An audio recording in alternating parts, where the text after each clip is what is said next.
Hello, everybody. So today is Wednesday, July 31st.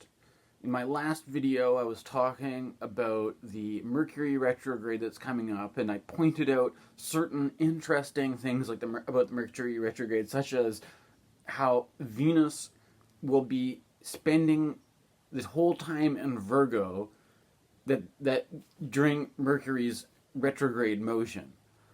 Which is kind of interesting, the way that it times up so perfectly that just as Mercury stations retrograde, Venus ingresses into Virgo, and just as Mercury goes direct, Venus enters Libra, a place where Venus is in domicile dignity.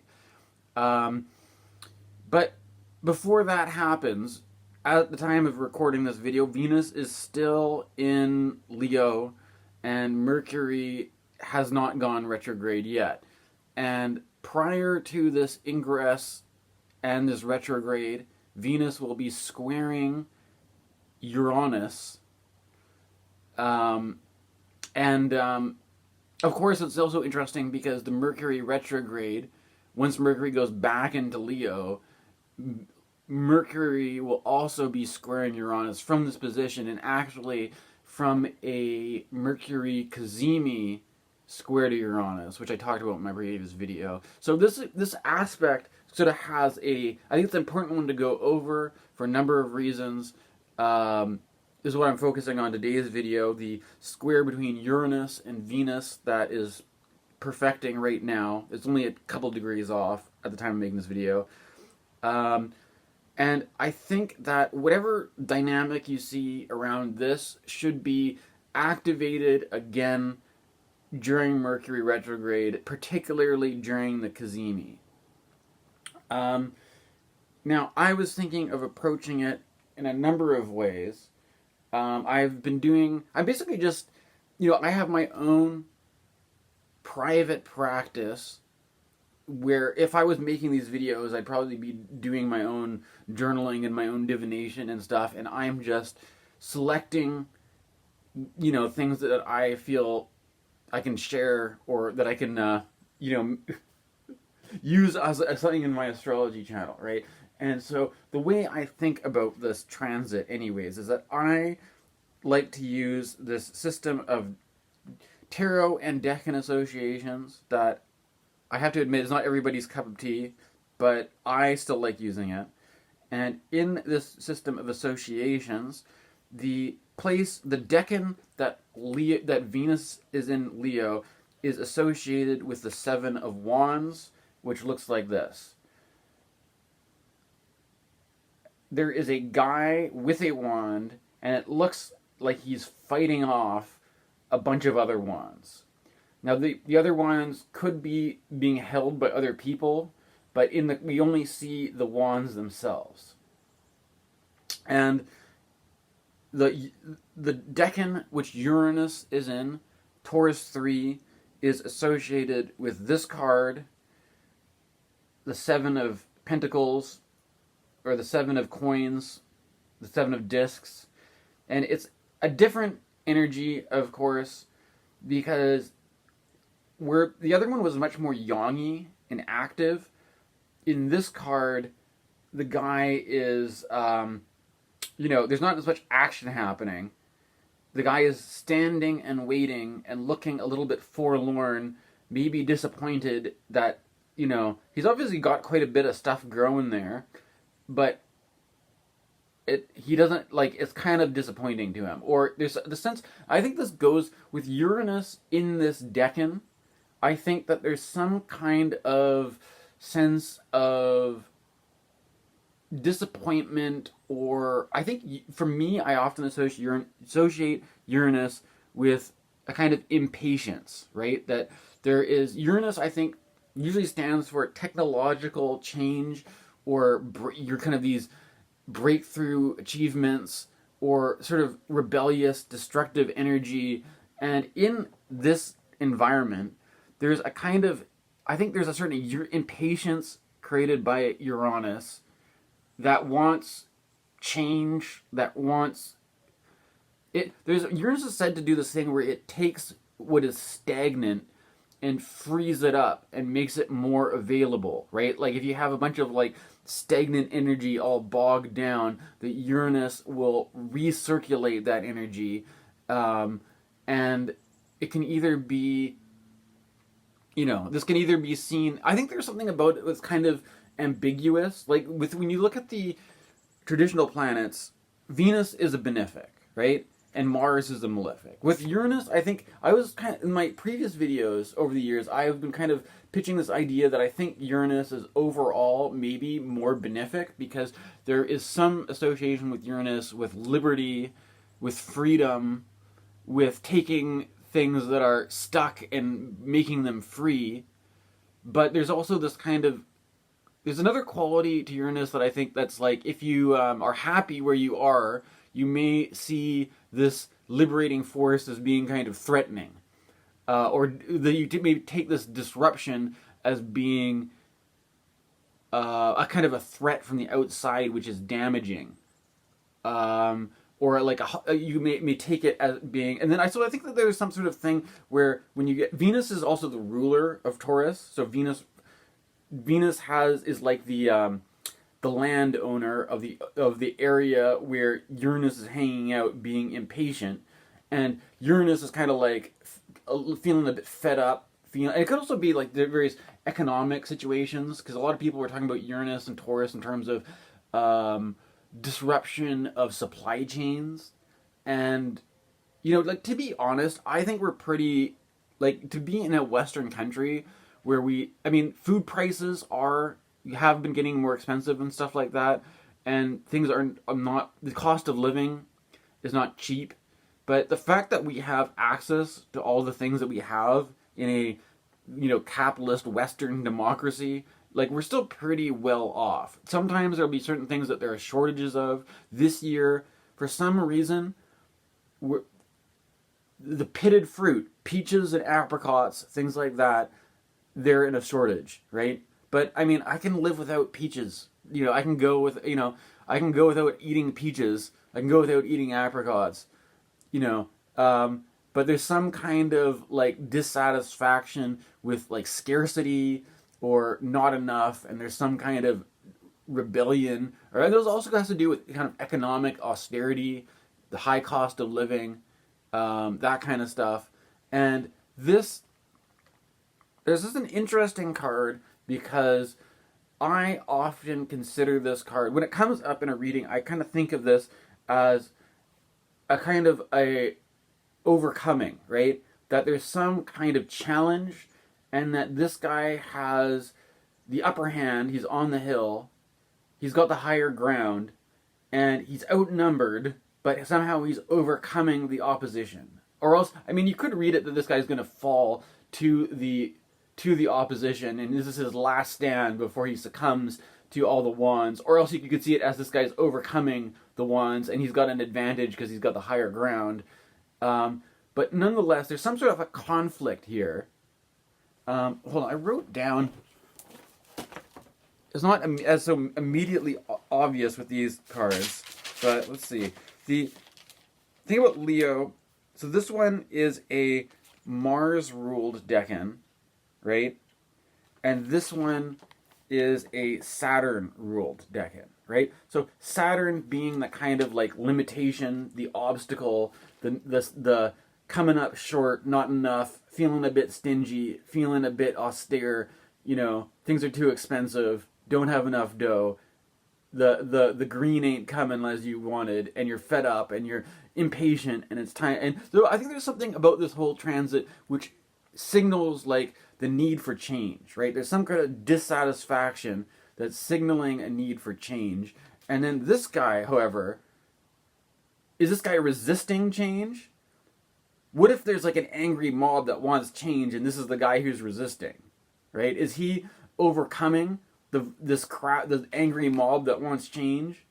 Or is the angry mob who wants change coming for this guy, and this is his last stand or something, right? There's some kind of, so this is more of a dramatic kind of conflict, whereas this is kind of just like the slow burn of disappointment, or of having a kind of a growing sense of restlessness and impatience or something, right?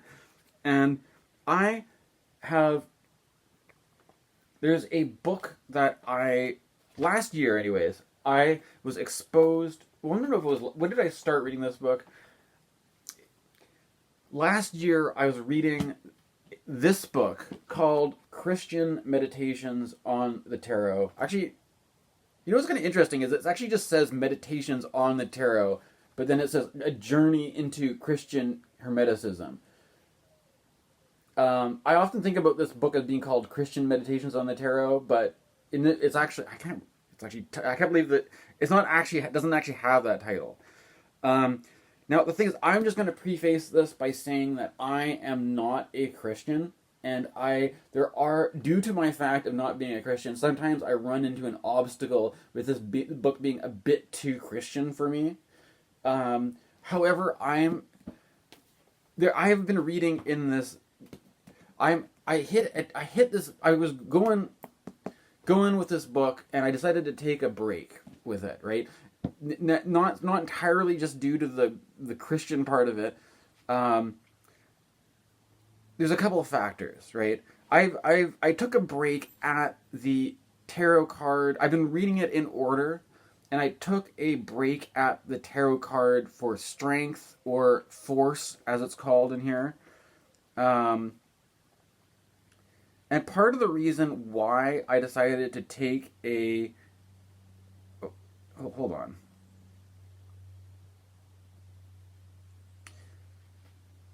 Well, maybe I don't have to get into that.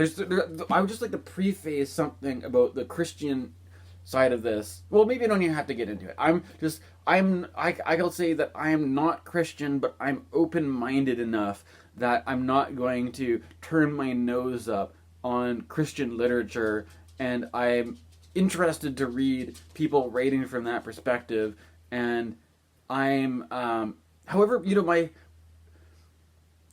if you just excuse me, because this is maybe a bit of a distraction, right? I think a part of the tension here comes from the fact that I read a bunch of things. My mother is calling for my dog. This is one of the things that I was trying to avoid, namely that June is in here in the room with me, Mom.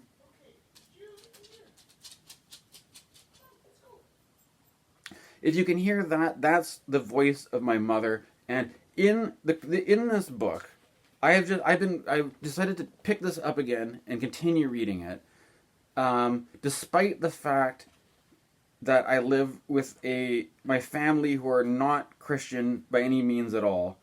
I have just recently come to this part in the book where they talk about the importance of honoring thy father and thy mother. In Exodus, it says, "Honor thy father and thy mother, that thy days may be long in the land which the Lord God gives thee."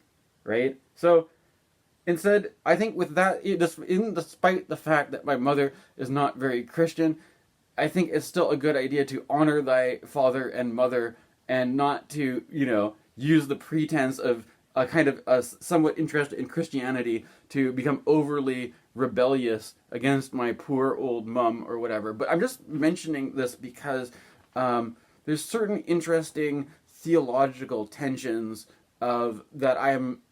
For example, this guy tends to be very anti-communist, anti-Marxist, and I am, at the moment, decided to record this video while wearing a Felix Guattari t-shirt from Acid Horizon, signaling that I have a certain interest in Felix Guattari, who is basically a anti-psychiatry rabble-rouser and card-carrying communist. And there's a certain friction that comes from online involvement where people tend to... There's a certain... There's a tendency for people to, people who like Deleuze to be able to reconcile Deleuze with religion and Christianity, but to sort of single out Guattari as being like the bad influence, that he's more of the postmodernist neo-Marxist that corrupted Deleuze, who would have been a good philosopher if he hadn't got involved with this jerk, right? And I'm mentioning this, there's a certain importance because I decided, it's been on my mind that years ago, I started reading this book, which is Gilles Deleuze's book on Spinoza. I think he may have more than one book on Spinoza, but this one's called Practical Philosophy.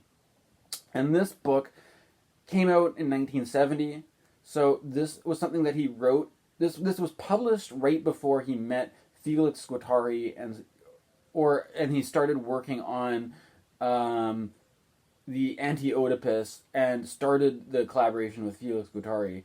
And it just was, there's something about an interesting connection where I picked up Christian meditations on the tarot. I was also there's something about this theological complication that I was talking about where my family raised me Unitarian Universalist, right? And what that meant in a practical sense was that as a little kid, I was taken to a Unitarian Universalist church. I went to various church services. I participated in various sort of youth group things. And I, as a young man, had sparked my interest in all sorts of things like spirituality and archetypes and stuff like that. But what I find really interesting is that, like, the Unitarian Universalism was pitched to me from the perspective of they're taking issue with the fact that each monotheistic religion sees itself as being like the one universal truth at expense of all the other ones, and that you have to pick one religion to take as the gospel and follow it religiously at the expense of all the other ones.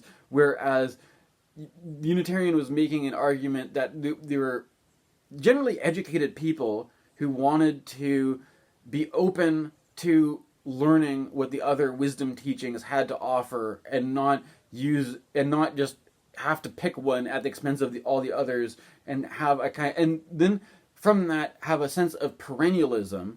That line that all paths lead up the same mountain, right? That there's one and this is the unity kind of thing, or the Unitarianism, is that there's one eternal truth that all religions are in touch with and try to express in their own way. Now, so this was kind of like my background or whatever, or how I was raised. But one of I don't know if this is maybe a bit of distraction, but I'm getting into it anyways. The point is that I have also started reading a bunch of Felix Guattari's solo works.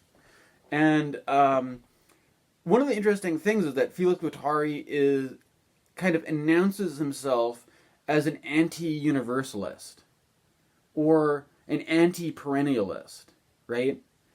So, and this is kind of funny because, like, I think it kind of challenges me because I normally would just say that I'm a perennialist or that I'm a universalist, that there's some universal common truth to all religions, or that, like, all religions are basically just speaking the same truth in their own way. Whereas what happened was, when I was younger and I was living in East Van, I was living in Vancouver in the city, and there's, like, back when artists, bohemians, hipsters, those kinds of people could afford to live in urban areas, and they weren't all, there's something that happened where I think that the whole there was at one point in time a thriving kind of arts and cultural scene, but basically everyone either, if you were a successful musician or artist, you either left Vancouver for some other place, such as LA, or to go to Europe or something like that, or you retreated into the interior, to the Gulf Islands or whatever. You either went to some bigger city, or else you retreated into the wilderness, right? And prior to that happening, there was a time where you could, like, rent a place in the city for a reasonable price, and meet bohemian artist types and stuff like that. And there's some guy that I had made contact with by living in these neighborhoods, who was an artist, and this guy, there's a certain I'm off on a tangent here, but I'm just going for it. There's a certain cliche. Well, I don't. There's a certain pattern, I think, that people who are, for one thing, being an artist is no. It doesn't. It could make your sense of existential crisis worse, right? It could, if you're a sensitive artist type, and I mean, like, it may not provide you a lot of security to be an artist. It might not provide you a lot of financial income. So that's one thing of it. The other thing is that, like, if you're left wing and you're very aware of all the injustices and stuff, this is part of the reason why being woke, or whatever, as people like to say, has a bad reputation, is that, like, if you are aware of all the injustice and suffering and all this kind of stuff, and you are a white man, and you take it on yourself that I'm just part of a imperialistic conquering people, and there's all these people suffering around me, and somehow it's my fault, and I've got to reciprocate and, like, you know, self-sacrifice to help all these suffering, and it's like, there's something about that tends to just do people in. Anyways, I don't know, I just associate this guy with that kind of, like, he wasn't very mentally healthy. He was a kind of, you know, artist having a mental health crisis kind of guy, and he was, there's something about my interaction with him where they first introduced me to this concept, because I was just kind of naively thinking, like, you know, one of the reasons for accepting, you know, a multicultural society, it would be, say, the principle of unity, that you could have all these different cultures, but there is some collective, archetypal, unconscious that is true. There's some universal truth that is true to all these different cultures, right? And I think it was also like this kind of came up before this guy quit using Facebook. Before, this is also like, if you turn the clock back 10 years ago, there were a lot of people using Facebook back then that aren't using Facebook anymore. And one of the reasons why I don't use social media is that most of the people that I found to be worthwhile to talk to left social media around the time that the Donald Trump era started, right? Around the time the Donald Trump era started, there was a mass exodus from Facebook. I think a lot of people blame social media on that kind of proliferation of politics. And so there used to be a time where you could have conversations with people and talk and be exposed to different perspectives, get exposed to different ideas. But then when Donald Trump came, all those people left, basically, right? And it became a completely different kind of environment online. But before that happened, there was one thing that I got before I even knew who Deleuze and Guattari were, I got introduced to this idea that like, if you say, like, you know, to accept a multicultural, diverse community because there's one common truth that unites all of them, of universalism. There's actually, from a Guattari perspective, they reject that. They say that if there is a common truth that unites all these multicultural communities, then there's a risk of that being fascism, of that being totalitarianism, right? There's a risk of there are one party saying that they have access to that truth, and then you have to surrender and submit to everything that they say because that's just the way, that's the absolute truth, and if you question it, you're like a heretic, right? And that all the multiplicity, all the diversity gets eroded over, gets dominated by this one universal truth. And what has happened basically in the secular age is that universal truth is like the paradigm of secular science, evidence-based. And, you know, I'm not saying that it's not, you know, there are very good reasons to use science and you know, scientific experimentation and measurement and that kind of stuff, but that has become the scientism, like a religion that has a kind of a totalitarian domination over all these other groups, and that we basically, I believe that is what we define as our common shared reality that everybody has to deal with, whether you like it or not, and that supersedes any religious thing, right? Or effectively, that's how the operating system of our society runs, whether or not everybody believes that. But basically, my mother was a scientist. She went to UBC for agricultural science and sort of was attracted to Unitarianism of being a more educated approach to having a religious faith or spiritual practice. But the problem is about, like, I mean, I have an interest in these questions, but I don't talk to my family about them because I honestly don't think my mother or my sister are theologically sophisticated enough or philosophically sophisticated enough to deal with the problem of, do you, like, if you look at, you're going to say, like, I am a Unitarian Universalist. What does it mean to be Unitarian? What does it mean to be a Universalist?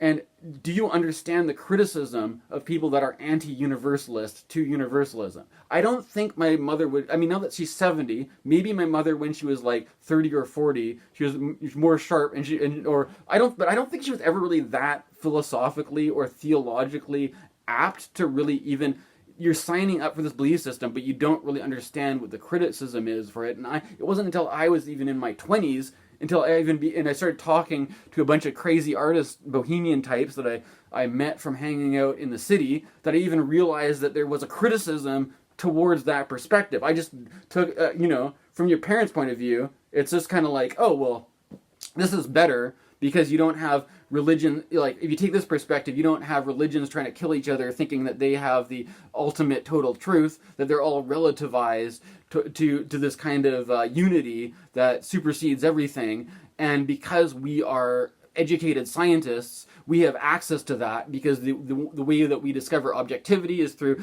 rational scientific experimentation. And then if we're going to get into spirituality, it becomes this really kind of like westernized secular Buddhism where we take meditation practice, but we separate it from the traditions, and we just do this white people meditation thing that has no connection to anything where it came from. And there's a lot of people that are very critical of this kind of spirituality, right? And so I don't know. I'm just giving this as a bit of a background to where I'm coming from with this. And it's like, the thing is, it's a complicated issue, but like, in order to even approach it, you have to approach it with people who care about it enough to take the time to try to understand the complications and the problems inherent with it. And the only way that I can do that is by using the internet to record stuff or to write stuff and put it online, because I don't know anybody who I'd be having, I'm not going to talk about this with my family, basically, right? But nonetheless, I think it's still important to honor thy father and my mother, and I'm just describing the situation I'm in with this, anyways, right? Anyways, so this has been kind of long-winded, but I'm still going for it. Going back to this, because I often thought about this as when it comes up in a reading, to me I associate this as having to do with overcoming whether this guy getting overcome, or is he overcoming the challenge posed by these other wands coming up at him, right?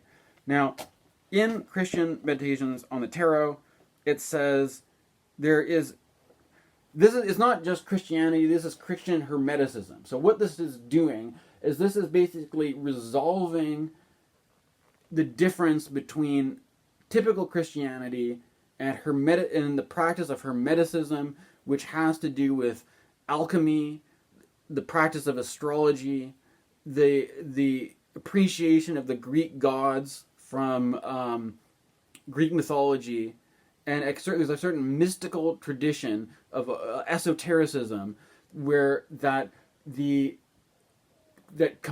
combines Christianity with the older pagan religions and mystical practices. And this is an incredible book. However, it is I have to admit that the part of me, it does sort of, there's a certain part of it that I don't quite resonate with, but I still find this very valuable. And maybe by approaching it, you can see why. So I'll start with this, because it says, this is about this tarot card's strength, or force, as he calls it in this. He says, the Emerald Table of Hermes states not only the principle of universal analogy, but also that of universal force, to accomplish the miracles of one thing. It teaches concerning the strongest of all powers, the forces of all forces, for it overcometh every subtle thing, and doth penetrate every solid substance. The force taught by the Emerald Table. The Emerald Table is a ancient tablet. It's an emerald, a piece of emerald that is carved into it these hermetic dictums, one of which that people are most familiar with is the whole as above, so below thing, right? Just for those who don't know. The force caught by the Emerald Table is the unity in action of heaven and earth, for thelema, the fundamental will, doth descend from earth to heaven. Doth ascend from earth to heaven. Again it doth descend to earth, and uniteth in itself the force from things superior and things inferior. Let us now examine the two aspects of force which the Emerald Table speaks of, namely, that it overcometh every subtle thing, and doth penetrate every solid substance. It overcometh every subtle thing. The deeper meaning, mystical, Gnostic, magical, and hermetic, of overcoming is to change the enemy into a friend. To render him impotent only is not yet victory. Thus, the Germany of 1914 was certainly rendered impotent in 1918, but was not overcome, as the year 1939 proves. But after the defeat of 1945, Germany was certainly overcome, insofar as she is sincerely allied to her old adversaries. The same applies to Japan as a state. On the other plane, it is likewise true that the devil will be overcome only at the moment when his voice, no matter whether it is rough or smooth, be heard in chorus with the choirs of celestial hierarchies praising God. So the idea there, I thought this was really interesting because for those of you who are familiar with Gilles Deleuze and Felix Guattari, what they're describing here sounds an awful lot like the process of deterritorialization and reterritorialization, right? That the Germany in 1914 was rendered impotent by once World War I ended. They put massive sanctions and rules on Germany that limited the economy of Germany and limited the military power of Germany, and so that it was rendered impotent, but it was not overcome in the sense that they had not made the enemies into friends, and that there was some kind of like the austerity that was placed on Germany were created the conditions for fascism to arise in Germany, right? And the part of this was not listening to the sanctions or that were placed on them, and they developed a huge military in spite of this, and kind of decided they were going to, rather than giving in, they were going to fight back, and then there you get World War II, basically. I mean, this is a simplified version, right? But the idea that after World War II, this is kind of funny though, because like there's a kind of can of worms here, because there's a question of like, once you defeat the Nazis in World War II, how confident are you that all the Nazis you defeated are what do? They just give up all their anti-Semitism, or they just give up their whole belief system. And there's something that happened in post-war Germany where the young people growing up were suspicious of a lot of people in power still being Nazis, basically. Or there's all these people that were government officials in the Nazi party that were still in power, and there was a call from the youth to get these people out of power, right? And likewise, there's something that happened where a lot of the German scientists were hired by America to work for NASA to build rockets and stuff like that, right? So there's something about the taking the enemy, and the enemy is now your friend. The people who were used to be, and this is like, I have this book. Where is it? Did I take it off my shelf? Maybe I did. When I was young, I read a book called Gravity's Rainbow by Thomas Pynchon, and in Gravity's Rainbow, one of the things he talks about is how the same Nazis that worked on, like the same scientists that developed the gas they used in the gas chambers, that those scientists were then hired on to work for America to build rockets, right? That there was the making the enemy your friend. Like these people, you could have these people that were like terrible monsters, but now that we've conquered them, we can employ them and put them to good use building rockets for the United States, right? Now, the United States has a military power that dwarfs every other country in the world, partly due to things that they were able to beat the Soviets also played a large role in beating the Nazis, but it was the Americans who were able to overcome and basically re-territorialize Nazi scientists as Americans to take that military, scientific, industrial power and incorporate that into their system to make a friend out of the enemy, right? And it's sort of like to basically give them a power monopoly where they have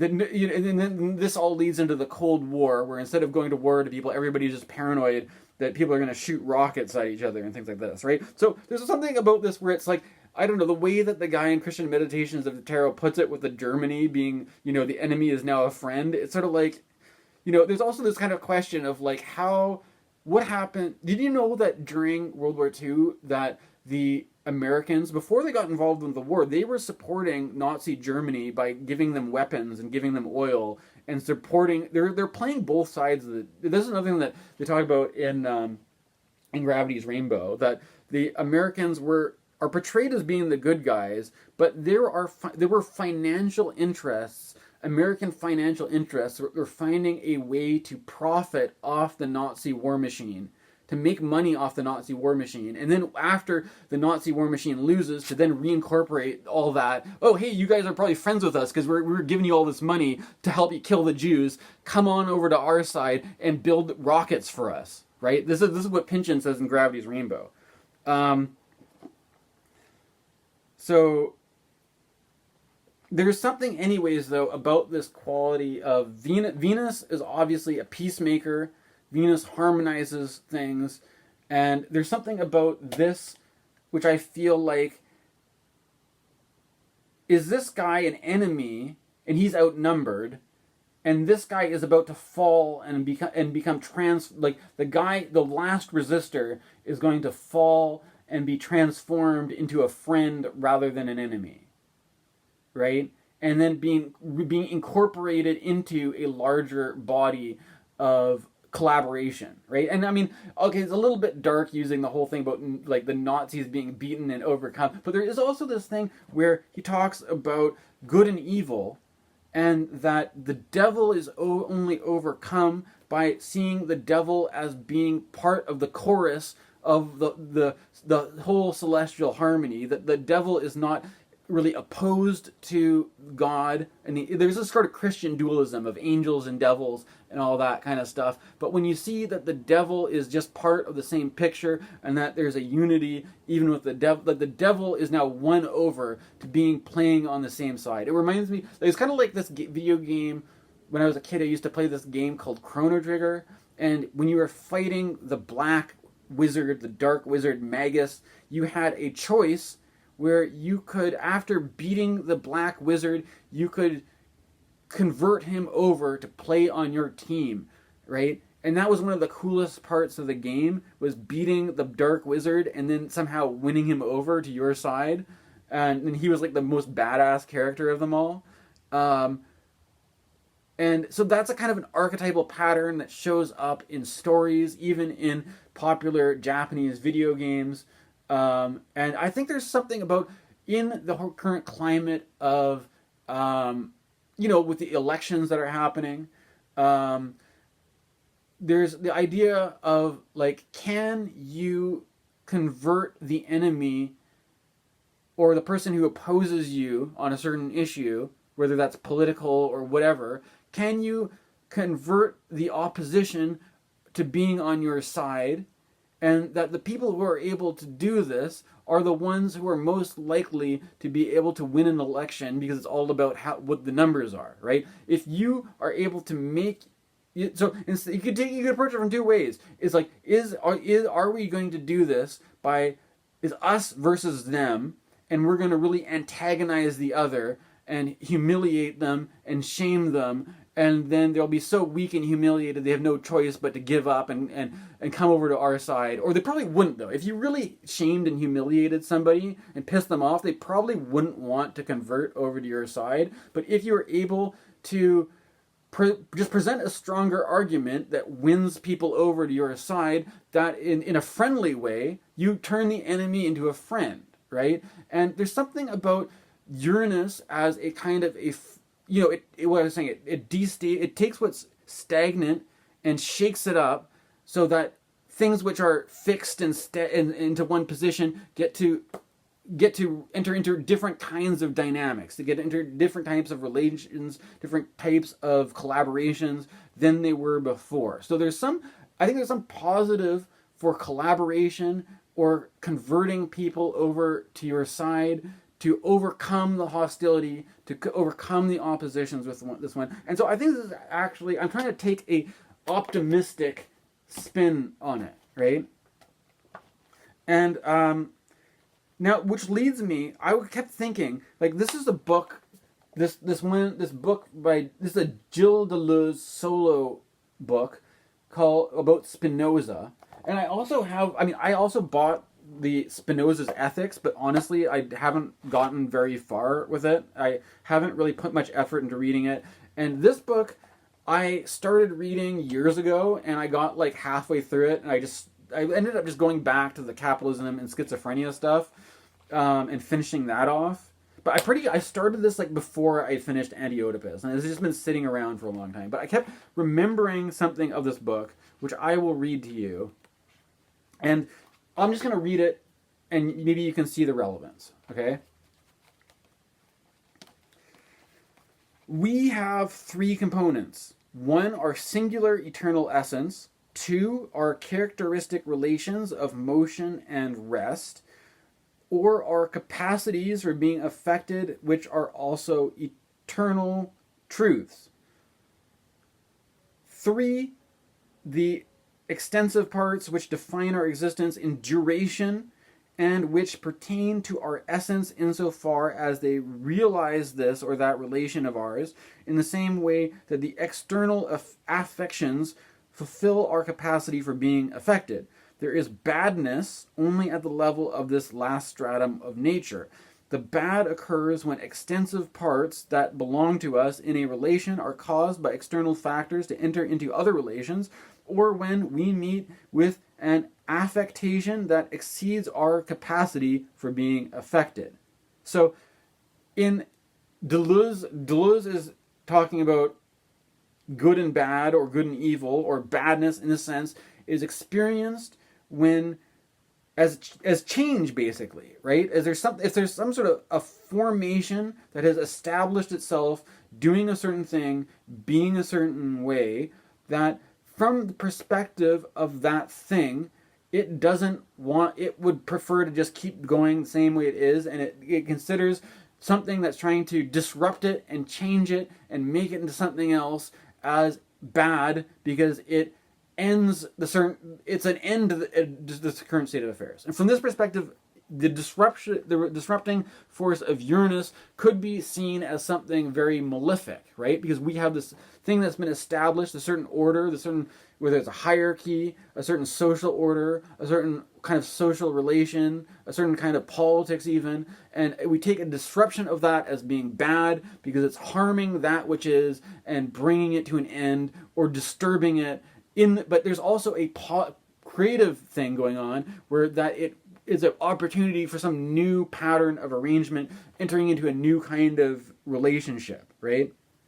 And the other thing he's saying is that if something, an affectation, like a feeling, a sensation, exceeds our capacity to feel or to experience sensations, if something is just too extreme, if there's some sort of affect, if some sort of thing that is too extreme for us that we're just overwhelmed by, then we feel that to be bad. And I think that there's something about this. Like, can this guy handle the conflict, or is this guy overwhelmed? Is this guy outnumbered and overwhelmed? Is this guy exceeding his capacity to be affected? Right? That's a question here.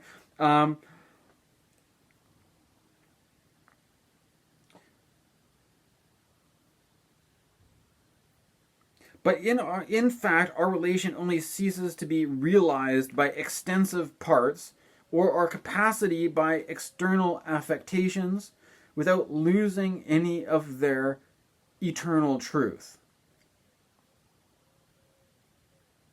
But in fact, our relation only ceases to be realized by extensive parts, or our capacity by external affectations, without losing any of their eternal truth. So this is kind of, he's talking about, this could be, because Deleuze usually, I don't feel like, you get this reputation that everything, that nothing is really eternal, everything is transient and open to change, but he's got maybe talking about a more essentialist position, maybe because he's commenting on Spinoza here, that there is some essential self that is not subject to the changes of phenomenal existence, right?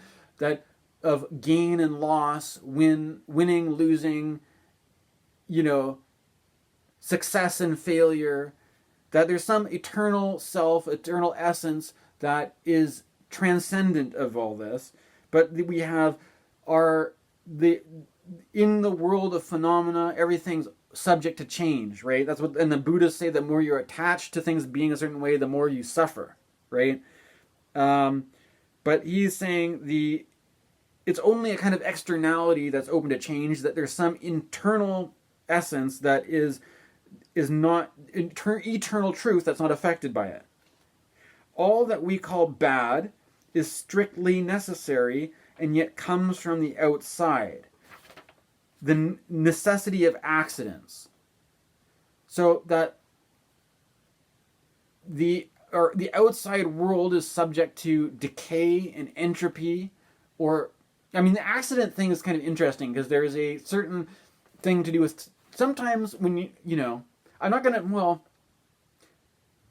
have you ever heard this thing that there are no accidents?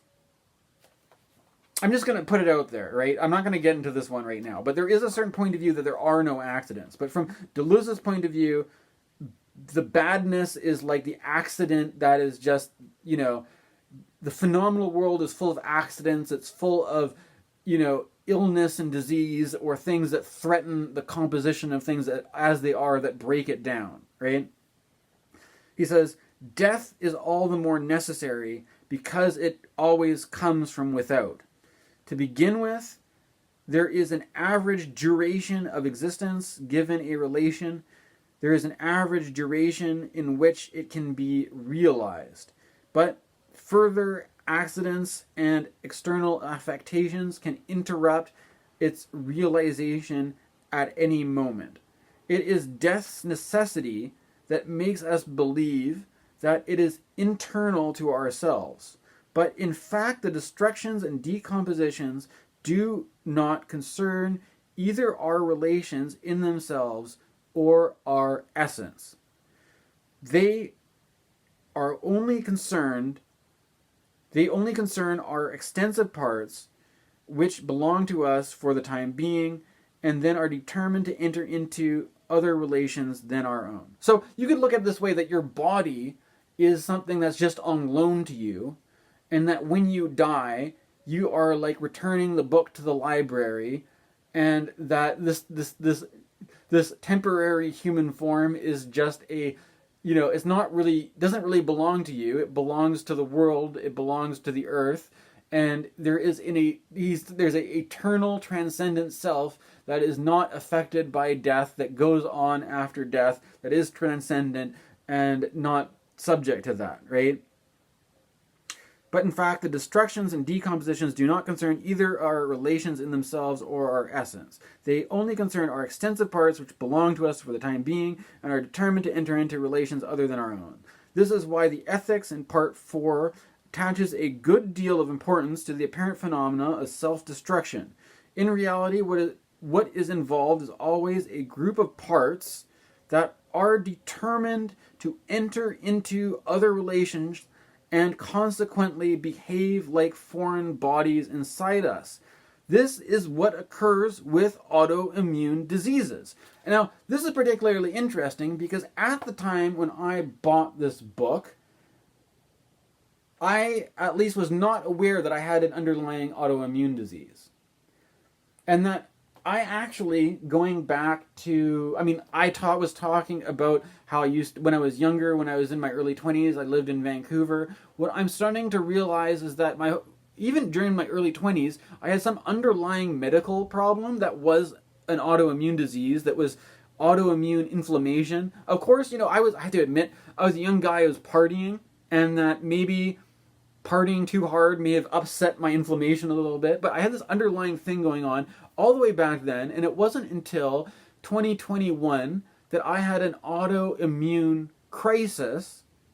And one of the things that I have been doing recently is that I have been working with a therapist, and one of the things that I've been exploring is a perspective called internal family systems, as created by Richard Schwartz, which is all about parts work, which is about, and it's also interesting because I have this book called, from Thomas More, The Planets Within, and Thomas More, this is an imperfect book. It's not like the best, but it's interesting because it's about astrology, but this is like IFS before IFS was a thing, I guess, because he's talking about planetary archetypes as an internal family system, where he is trying to say, rather than getting hung up on the planets in the sky, what about the planets within? And how IFS usually works on this dynamic where you've got an exile, some sort of wounded part that is not allowed to surface, that is exiled, and you've got things that are like a protector, you've got a manager, you've got firefighters, and the firefighters are usually ones that come up with coping mechanisms to help to mitigate the sensations of pain and suffering or something. And then the manager might be like the super ego, which is like a self-critical voice. Why are you like this? Why am I such a worthless piece of crap? Why can't I be good like the other people? I've got this voice, this super ego, criticize. So I do have to deal with all this self-criticism all the time. Why aren't I good enough? Why can't I have a successful astrology practice like the other astrologers? What's wrong with me? That B rating, super ego. But so you can take that and be like, what if the critical voice is actually like Saturn, right? Or what if the one's encouraging you to grow and succeed is like Zeus? What if the one that you're like, I'm not going to choose my battles. I don't want to start arguments. I don't want to start conflicts. But my inner Mars is always, there's a Mars inside of me who's the little warrior that's driving me into battle to start some shit with people, right? This idea that regardless of whether or not you believe in astrology, that the archetypes, or your desire, everybody, regardless of whether you believe in the Greek goddess Venus, we definitely believe in what Venus stands for. Because you can definitely see it's a primary mover of motivation in today's society. Venus is stronger than ever. Mars is stronger than ever, regardless of whether you believe in astrology.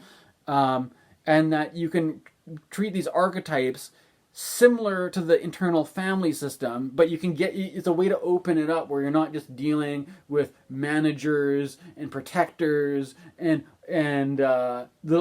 wounded children, inner children, stuff like that. You can have a more you can connect it to the whole pantheon of Greek deities and see your own inner world as being connected to the archetypal myths, right? But there's also, where am I getting with this? And what's interesting about astrology that you can see that these forces are always coming into conflicts and oppositions and tensions and stuff like that, and there may be different archetypes which have different interests, different goals, different ambitions. But the thing is that there was one of the things that I'm doing is that I have to be on this medication for autoimmune issues. Fortunately, I live in a socialist country. I live in Canada, and I don't have to pay a dime for this medication, which is rather expensive. And however, I don't really have much. I don't know if I want to be on this medication for the rest of my life. I mean, there's certain issues with navigating pharmaceutical choices and stuff like that. But for the time being, I'm relatively healthy, but I still have an underlying condition. And since I had this health crisis in 2021, it's been something I've been trying to work out. Like, what was the reason for me? Is it just because I was living an unhealthy lifestyle? Did I get into an unhealthy relationship that stressed me? Or was it a combination of COVID and all this stress that was it just like the body saying no, right? Or there's this kind of I mean, I'm not going to get into all the personal things going on, but here I'll finish the paragraph anyways. A group of cells whose relation is disturbed by an external agent, typically a virus, will be destroyed by our characteristic immune system. Or inversely, with suicide, this time the disturbed group gets the upper hand and in a different relation induces our other parts to desert our characteristic system. Unknown external causes so affect the body that one takes on another nature, contrary to the former, in quotations. Hence the universal model of poisoning dear to Spinoza, right? So there's this idea too of like, you know, because I mean, before I dealt with autoimmune issues, I dealt with mental health issues, and I don't want to get too personal about, because I haven't been struggling with that kind of stuff recently, right? But there's something, what he's trying to say is that in the perspective of a person who is suicidal, it's like the idea is that if you're sick, there's some fragmentary part that you're not identified with that is repressed into the subconscious that is acting up through the body, where your conscious mind has resolved to do one thing, to behave a certain way, and then your unconscious, there's some part which is exiled, which is putting up a fight, which does not want to do what the conscious mind is doing, and it's repressed to such an extent that the only way that it can make itself be known is through symptoms playing out at the body level, which is literally the body going to war with itself in the case of autoimmune disorder. That the body is resisting, the body is resisting the mind or the spirit. And this is also something that the guy talks about in Christian Meditations of the Tarot, but I'm not going to get into that now. But there's some kind of thing where your mind thinks, your superego maybe, you're trying to do what is right, but there's some other repressed thing in the shadow which is making you sick, right? And what he's saying is that from that point of view of the suicidal person, that it's like you have, think of if you are not just a singular person, but you have not a mono mind, but a multi-mind, that you have all these parts, that what happens, the suicidal person is more identified with that part that is considered to be sick, or considered to be rebelling against the thing that does not want to continue in this way. And so rather than I think I've talked about this before, but like, rather than being like, life is beautiful, I love life, I just want to be healthy and happy, but I don't know why my body is giving me a hard time. It's like, when you're suicidal, why you don't why you don't want to continue going on like this. You instead of your body going to war against you, you consciously are aware of the thing that is in resistance to the way things are, and that thing that is in resistance to the way things are is trying to recruit the other parts, right? To be like, this sucks, I don't want to do this. Would you like to join my side, to convert all the other parts to my team, and saying that, I think also too is that sometimes maybe people don't want to kill themselves, but they want a change. They want a change. Something about their life isn't working, but they don't know how to make that change. So it could be like the part is like, this sucks, let's make a change. So I'm going to try to like, but there's inner conflicts, right? Where the other part is like, I don't know how to change. Like, I literally don't know. Like, I know this, you can consider yourself split in two, which is often what psychosis, or what the definition of schizophrenia is, a split, like a split mind. You have one part that says, this is the best I can do. I may not like it. It may not be satisfying. This may be disappointing. I may be impatient with the circumstance. I may want some kind of a change, but I don't know how to make a better situation. I don't know how to work with everything going on in the situation and make it into something better. I don't know, right? And this other part is like, you better figure it out, because I'm not fucking doing this. I'm not doing this at all. And, if you don't figure out how to fucking make this better, I'm going to recruit some of these other parts, and we're going to gang up on you, right? We're going to fucking take you out of the situation, whether you or not, you want to deal with it, You think, you can't come up with a solution. I think we can come up with a solution. It's called suicide, right? So, and that's like, because it's an extreme, because there's it's kind of thing like there's no ability to negotiate some kind of better, because there's this kind of rigidity, right? There's this rigidity being like, this is the way it's done. This is the way we've always done things. This is just the way it is in the world. And from the point of view of, and then it could also be the problem of like totalitarianism, because you could say that the way the world is perfect. What life is a gift. There's all sorts of dramas and tragedies and bad things that happen, but life is a gift. It's a beautiful thing, and that it's just a beautiful work of art that we're all engaged in.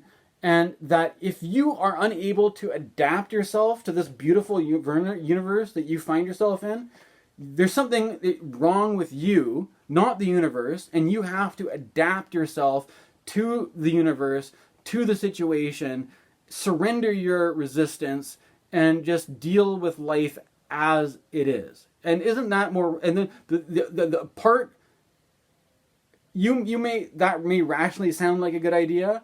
And you may identify, because, that's a good argument, right? But then you've won over your rational mind to that argument, and then that part which is in resistance is like, well, okay, I guess my point of view is not respected here.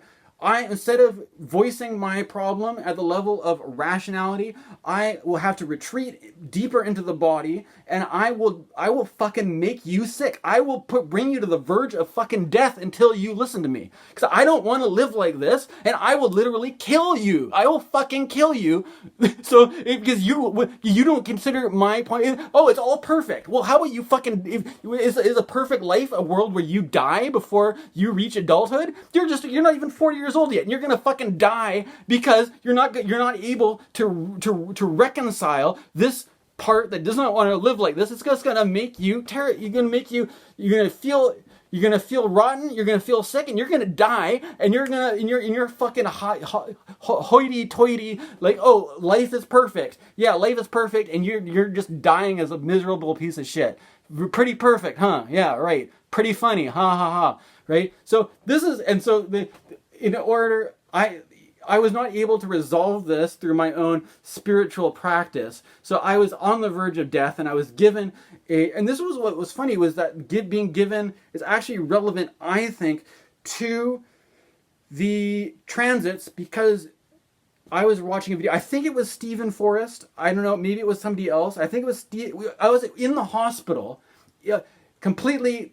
I was in the intensive care unit, in the most intense part of my health crisis, and I was watching the Astrology Podcast on my iPod, and Steven Forrest was there talking about how Uranus represents when you've got a conflict, an irresolvable conflict, where you've got two parts which are polarized against each other, that are there's no resolution. There's like the one that is resisting is just not giving up resisting to this other one, and there's a friction or a tension created by that, which could be either destructive, could create illness, could kill the person, or that tension could also create a intervention, like a lightning strike that comes out of the charge of those tensions to resolve the tension in a better, and that is often a time, this is why the lightning strike of inspiration is often a technological victory, and in this case it comes in the form of a kind of a medication which worked extremely well for just taking me out of the health crisis that I was. And it was kind of funny because, if anything, the problem that I was faced was just the bureaucracy of, like, I had to be sick as a dog, just totally, like, it was my own fault for procrastinating. I should have gone to the hospital sooner in 2021. I should have recognized that I was unusually sick. I don't know if the vaccines that I took for the coronavirus contributed to this, but I got much more sick after being vaccinated, right? At this point, I don't know, I don't positively believe it was the vaccines, but I have chosen not to take any vaccines since I was hospitalized, since my health became really bad after being vaccinated. It could very well be a contributing factor, I don't know. Right? I'm not the kind of person who goes around, being loud about being an anti-vaxxer, though. But, and I don't know if that could just be one factor amongst multiple factors, right? And there's this thing is that this pharmaceutical drug was able to resolve the problem, to take me out of that health crisis. And I've been on this drug for about 3 years now. And the government pays for it. I don't have to pay a dime. I don't know if I want to be on it indefinitely, right? But there's something about Uranus could be a technological solution. There's certain things where these two parts are not going to resolve their differences easily. And so Uranus comes in as being like, well, we got a pharmaceutical drug that'll just make it all go away for you. You don't have to worry about it. Easy solution. But the problem, what's kind of funny is there's just sort of like in that situation, like I was just like suffering sick for so long, and if they had some way to speed up that process to like approve me for that drug, I wouldn't, like, I was in the hospital for 2 months. 2 whole months I was in the hospital. That's a long time. Or almost 2 months anyways. I could have just like gone to the hospital, gotten approved for that drug, got it, and but it's like there's this whole bureaucracy process of like that you have to go through the you have to get all the, which is basically waiting in line for, I had to have somebody look up where the sun don't shine. I had my gastroenterologist, which was basically like I could have skipped having spent 2 months in the hospital suffering. But it was all just because there's a huge wait line for gastroenterologists. And then which also brings me to this whole thing about like, your people who are looking for your calling in life and your career and all this kind of stuff. That it's like, it makes me realize that it's kind of a privileged thing to be like, oh, I'm going to devote my life to what my heart's calling is, because I don't think anybody is going to choose out of their own volition, like, I really aspire to spend, like, what do you want to do when you grow up? I've always really been interested to look into people's intestines with, medical equipment and just spend all my day looking at people's asses. Most people probably wouldn't want to do that, right? But if we had more people working that job, I wouldn't have been stuck in a hospital bed for 2 months. I would have been, if we had more people, those jobs would probably pay pretty well.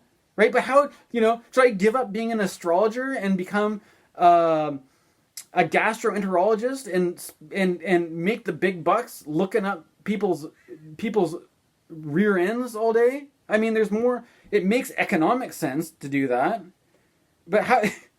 I mean, it certainly seems a lot more rational than trying to just make really long-winded astrology videos where I waste a lot of time talking about like the problem of being raised Unitarian Universalist and you know, I mean, it could be a lot more rational than what I'm doing right now, right? And so, but I don't know. For those of you who have watched this over an hour video of me talking about this transit and followed along the whole way, thank you very much. Thank you for your attention and your support. I appreciate the fact that somebody cares about what I have to say, because honestly, I don't know. I feel kind of isolated in my life, and I have to make use of this technology to explore these ideas because I think the people you have to use the internet to explore these ideas because I don't know if you just were to go for coffee with somebody that you would meet in town, I doubt they'd be interested in this stuff, or would they? I don't know. But before, maybe once upon a time there were, like I said, before everybody left for better places where the grass is greener, right? Like, and I'm just stuck in my hometown. Thanks for watching. Tune in next time for more.